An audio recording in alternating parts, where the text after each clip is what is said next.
Welcome and welcome back, everybody, to the OK Grognard Show. Today is Thursday, July 1st, 2021, 10 a.m. Central, in beautiful Lake Geneva. Happy Canada Day to those listening who might celebrate that occasion. Today we're going to look at acquisition of spells from the 1E First Edition Advanced Dungeons & Dragons Dungeon Master's Guide. And let me say this. Originally I was going to do an episode, good morning Misty, on spell books. But this spell books fall under the category in the DMG of acquisition of spells, and because we are starting a new campaign and some of this came up for discussion, I thought fold it back into its higher category, include acquisition of spells for clerics, and just go over the whole thing together. And maybe if it's warranted, we'll do another episode down the line that's more expansive just on one portion of the topic, like spell books or some other if we need to. In any event, that's what we're doing. We'll dive in, take a quick look in the DMG. I think it's page 38. I know it says 37 up there too, right? But that's with the cover. No, it says 39 up there. So that means this is on page 38. Yeah, it's the other way. Take one off for the cover, right? Anyway, character spells, day-to-day acquisition of cleric spells. Clerics come first in this here, so we'll start there. In fact, let's hop back over to here, get a little clearer view. Day-to-day acquisition of cleric spells. It is well known to all experienced players. Good morning. Good morning, Sarah, George, Rick. Thanks for dropping in and saying good morning. Happy Canada Day to all of you. It is well known to all experienced players and clerics, unlike magic users. It is well known to all experienced players that clerics, unlike magic users, have their spells bestowed upon them by their respective deities. By meditation and prayer, the clerics receive the specially empowered words which form the various spells possible for them. Although, as with the spells of magic users, the utterance of any given set of key sounds not only causes the desired spell to take effect, but it likewise wipes the memory of the sounds from the mind of the utterer, as each set of sounds is an energy trigger. See, spellcasting, we went over that before. Of utmost importance, then, is the relationship between cleric and deity. So it's the cast and forget method of spell casting in Dungeons & Dragons, at least at this levels and for these character classes. That's the easiest way to remember it. Memorize, cast, forget, rememorize in the next 24-hour period. Each cleric must have his or her own deity, so when a new player opts to become a cleric, including a druid, you must inform them as to which deities exist in your campaign milieu and allow the individual to select which one of them he or she will serve. This will not necessarily establish the alignment of the cleric, so at the same time, the cleric player character should also state his or her ethos, not necessarily to the other players. It is then assumed that prior to becoming a first level cleric, the player character received a course of instruction, served a novitiate, and has thoroughly read and committed to memory the teachings of and prayers to his or her chosen deity, so that the cleric is dedicated to this deity and is able to perform as a cleric thereof. It is this background which enables the cleric character to use first level spells. Furthermore, continued service and activity on behalf of the player character's deity empower him or her to use second-level spells as well, but thereafter another agency must be called upon.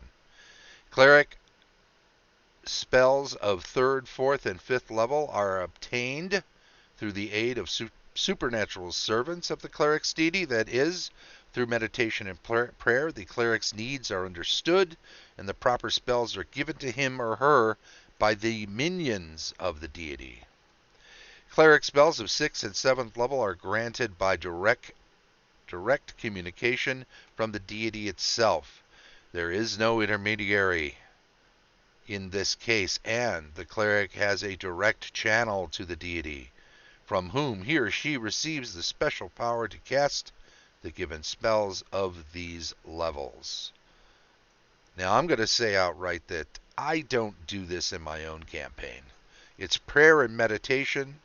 There is a level of faith. There is a belief amongst clerics and amongst populace lay people that worship any given deity, that the deity exists, but there are no direct signs or intermediary signs from that deity to any given caster. Do the spells themselves not tell you that the deity exists? Is that not enough? So there you go. Any reported contact or sightings of deities in my own campaign are definitely apocryphal. Nobody has any direct proof. People can say that they have been visited either in their dreams or in actual real life, but no proof actually exists of any of that, and no player characters know of such a thing personally, so there is a matter of faith in these games. And those same spells, even the higher level ones, meditation and prayer is what gets them for you. I'll read on, though. Lesser clerics then draw only upon their education, training, and experience to gain spells, just as higher clerics do when they renew their 1st and 2nd level spells. In order to gain 3rd, 4th, or 5th level spells, however, higher clerics must reach intermediaries of their respective deities in order to have these powers bestowed upon them from the plane of their deity. When clerics become very great, they must petition their deity personally in order to receive the powerful words which enable the casting of 6th and 7th level cleric spells. It is obvious, therefore, that clerics wishing to use 3rd or higher level spells must be in good standing. Okay, in this case, there are some similarities to how I do it, in that they must be in good standing with their temple, and they will receive instruction, just as they did with lower level spells, for mid-level spells and higher level spells, and they need to be attached to a temple where there are clerics of higher levels who can teach them these things. So if they're in a small town, such as where the new campaign's starting, and there are only lower level clerics there, at some point these PC clerics, player character clerics, are going to need to find a temple to their deity that is available to them, that has higher level clerics from whence they can, not from whence, from is part of whence they can receive instruction on these higher level spells. I'll continue.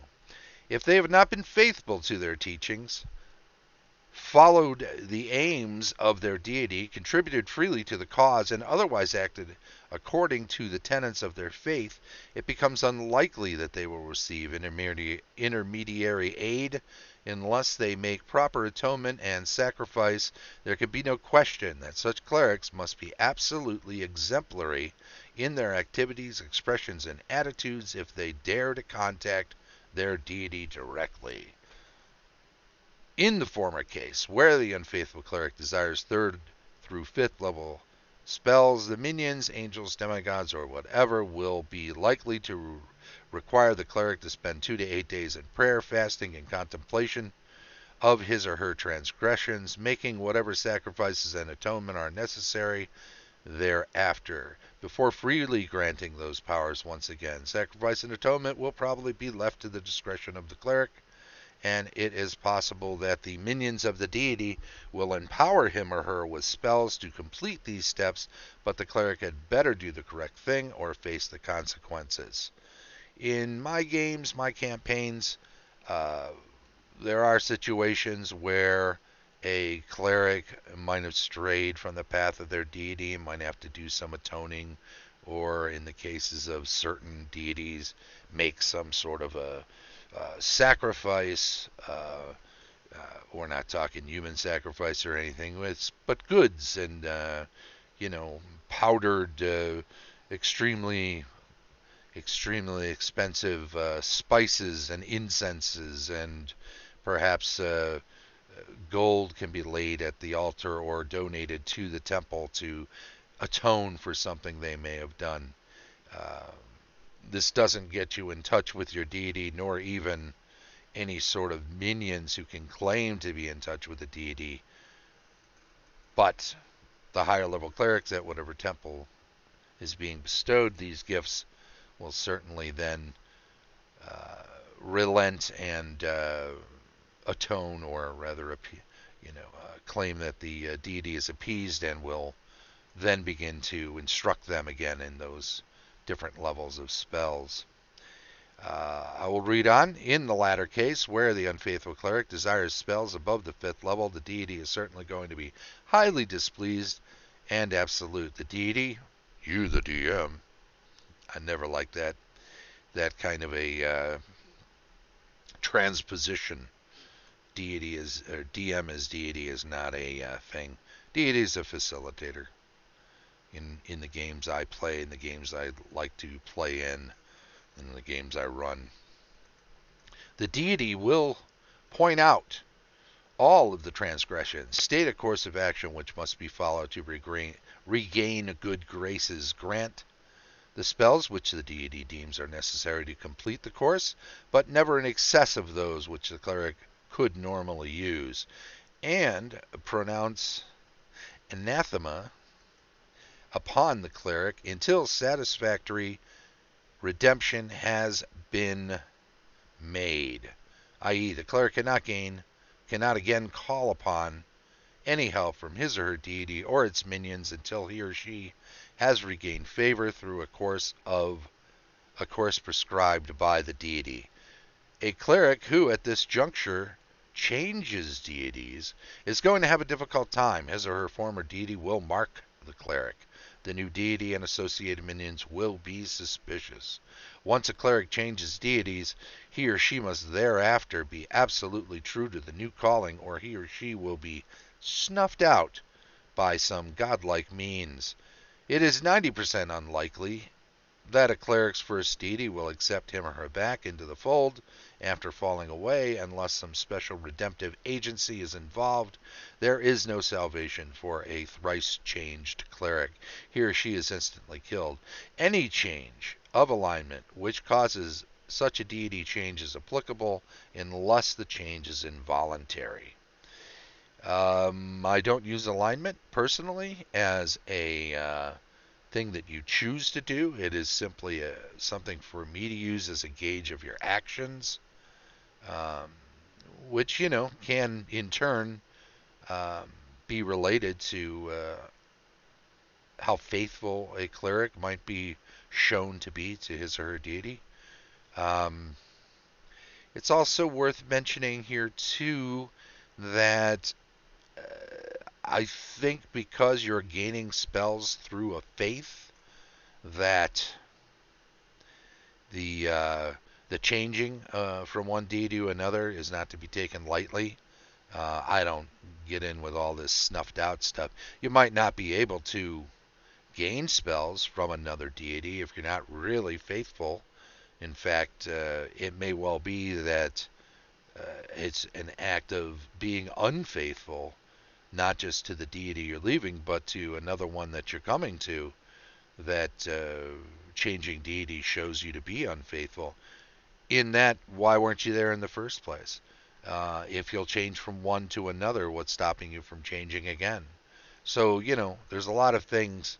Clerics are the top of the faithful. That's why they get spells. If they can't be faithful, getting spells is something that is not going to happen. Note that the above applies to paladins with respect to their clerical spell powers and to rangers with respect to their druidic clerical spell powers. Alright, so there you go. How are we doing on time? Well, we're about halfway there. Excellent. Well, we're switching over to acquisition of magic user spells. I think this is a little more straightforward as I recall, but let's dive in.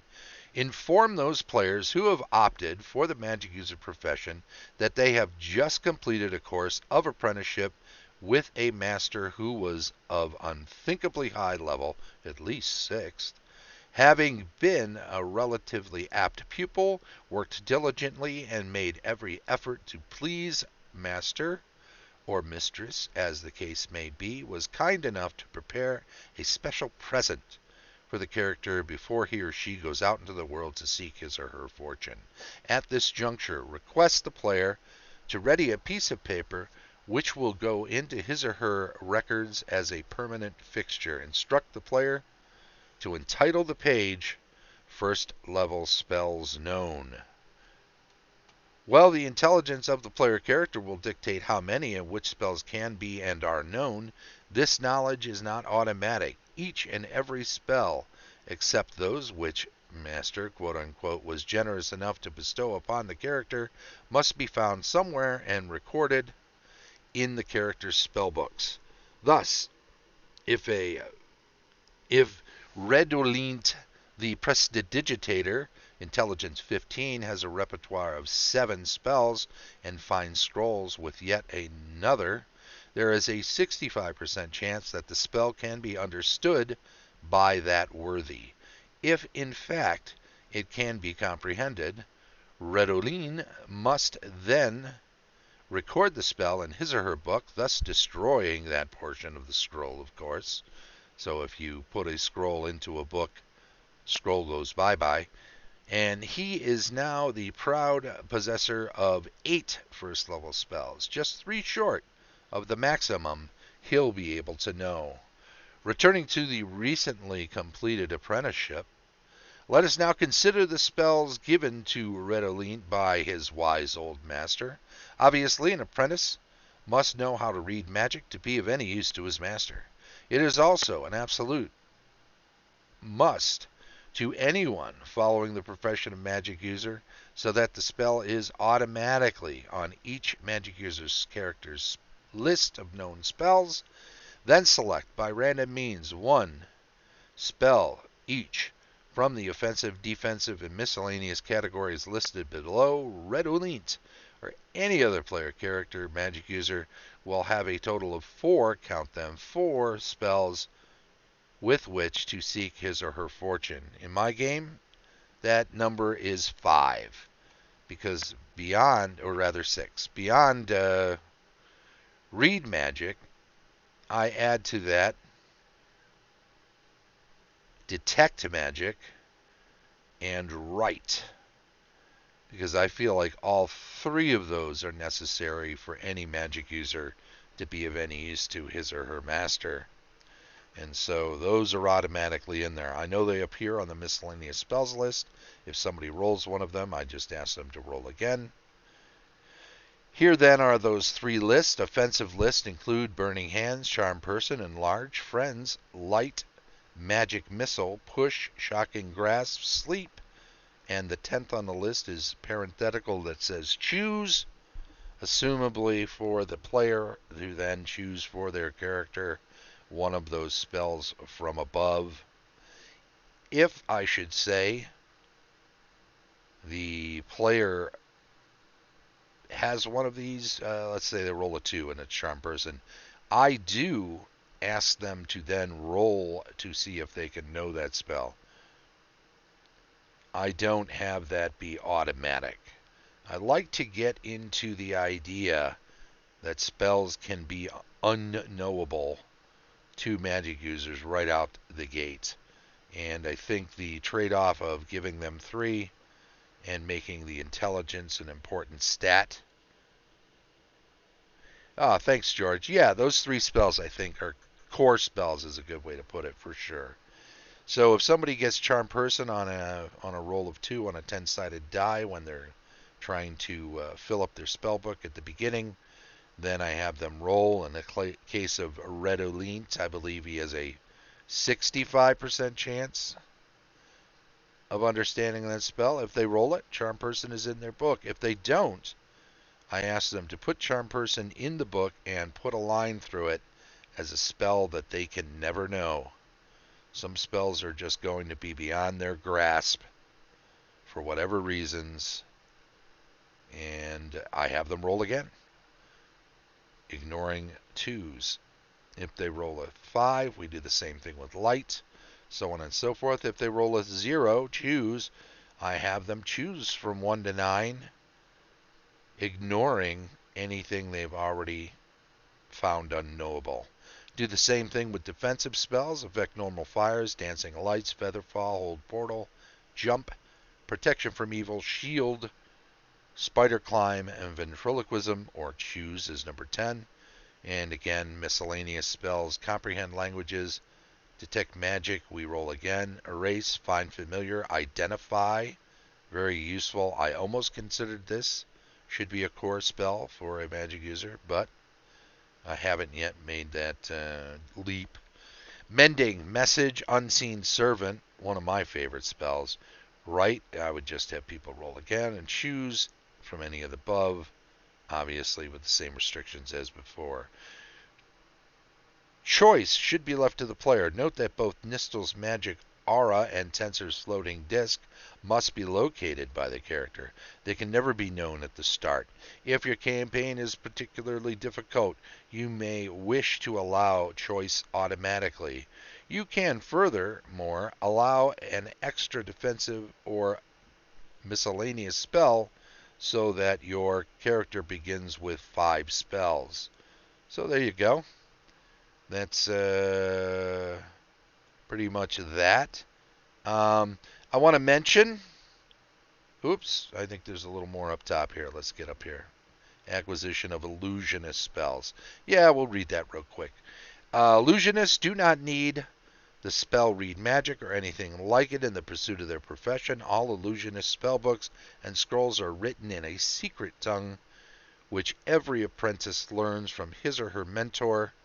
This arcane and difficult language is common to all phantasmal magics and is necessary for illusionistic conjuring. When an illusionist gains read magic at the 14th level, along with several other first level magic user spells, this merely allows him or her to utilize magic user scrolls that contain spells different from those on the illusionist's list. When a first level illusionist receives his first level spell book from his master, it contains only 3 spells, read magic being unnecessary. The DM should require the player's character to roll a d12 on the table of first level illusionist spells, rolling 3 times and ignoring any results in duplication. If a DM feels his or her campaign is unusually difficult, he or she may allow the player to choose 1 or even 2 of these initial spells. I think that is extra in addition to the random ones.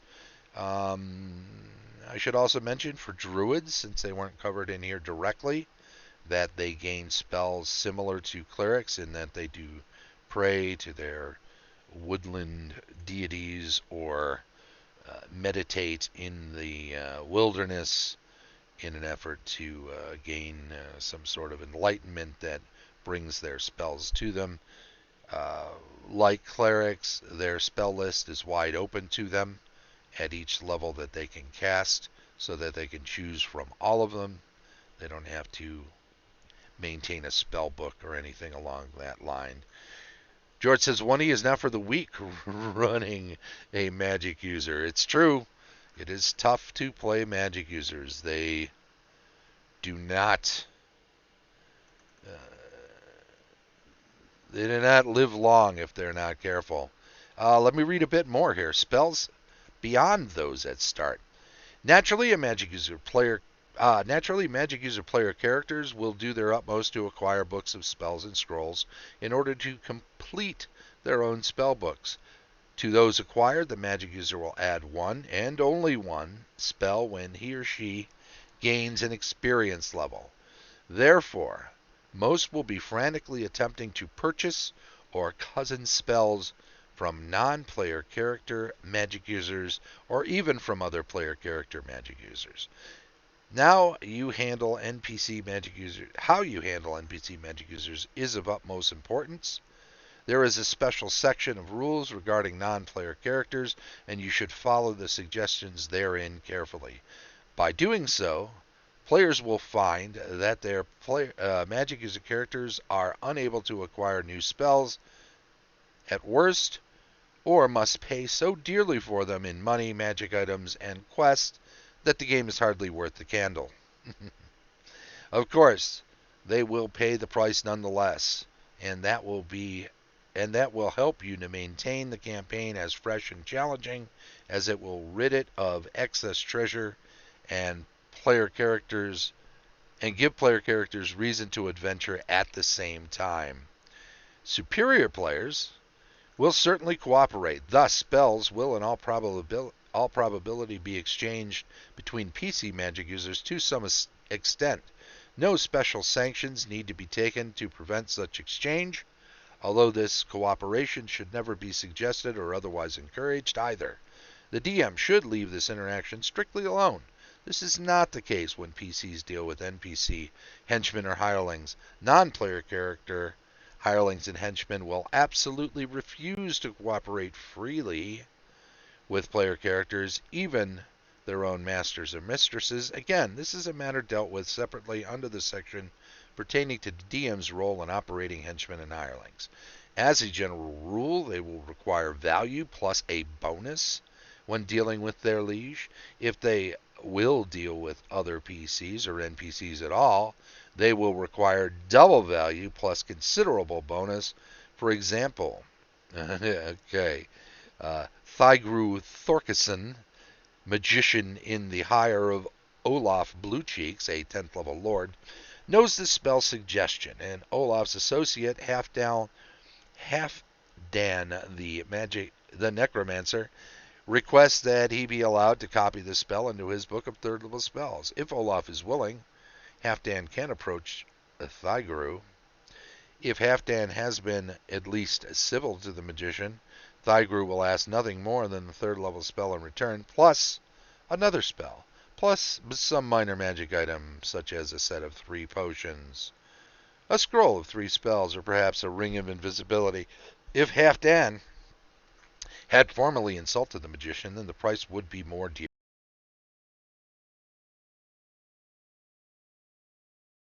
Supposing the necromancer has actually saved Thygru's life at one time, then the cost would be reduced, but the spell exchange of a single potion or scroll of 1 spell. Naturally, the personality of henchman or hireling would modify the bargain to some extent. A very avarice or greedy NPC would ask for more magic items and or gold too. As a good DM, you will have developed the character of each henchman and hireling to the extent that such determinations will be relatively easy. Finally, the ramifications of spell scarcity are bound to aid your campaign, and not only with regard to excess treasure and magic items. A scroll of but a single spell becomes highly meaningful to the magic users in the game, especially when it is of a spell heretofore unknown. The acquisition of a book of spells from some place in dungeons or wildernesses of the campaign is a benison beyond price.